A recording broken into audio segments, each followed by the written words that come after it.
Just this last December, when Mark Carney was still running Brookfield and economic advisor to Trudeau, he talked about a deal he had worked out where his whole idea was to change government policy and then have Brookfield invest. This was about jet fuel in Texas, where they convinced governments to bring in 10% biofuel by 2030, biofuel being about 80 cents per liter more expensive.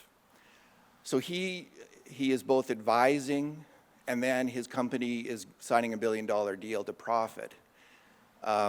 Stephen Debo, Gerald Butts, and Carney's own wife, Diana Fox, is involved in the same kind of consulting.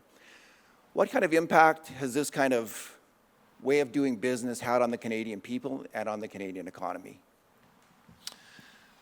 Well, it's crony capitalism. It works against these people behind me. Let's just unpack what Mr. Carney did in this particular case. He used his political power to convince the British government to require more expensive jet fuel for air travel. And then his company invested $1 billion in the company that was selling that jet fuel.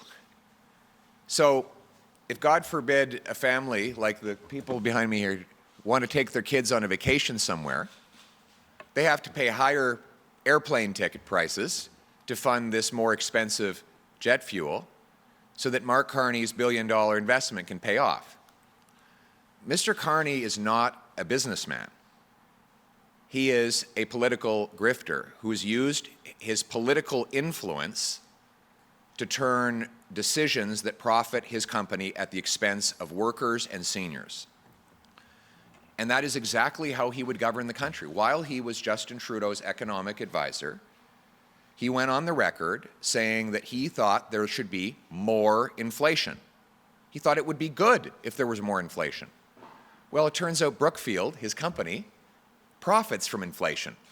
They get to charge higher rents on their tenants, according to their CEO. So he has used his political influence to rip off workers and seniors, and now, with all the political power of a prime minister, he continues to be invested in the same company, Brookfield, the same company that benefits by raising inflation, by raising energy prices, and by ripping off workers and seniors. Today's announcement is another example of that. How would Mark Carney ever be trusted to make our tax system fair when he's invested in a company that has billions of dollars of cash stashed away in an overseas tax haven? Of course, he never would. We need a prime minister who will put Canada first for a change, who will stand up for lower energy prices, lower taxes, less inflation, bigger paychecks. I've been spending my entire adult life fighting for the people who are here behind me today, fighting for their paychecks, for their quality of life, for their future, to bring home Canada's promise. Thank you.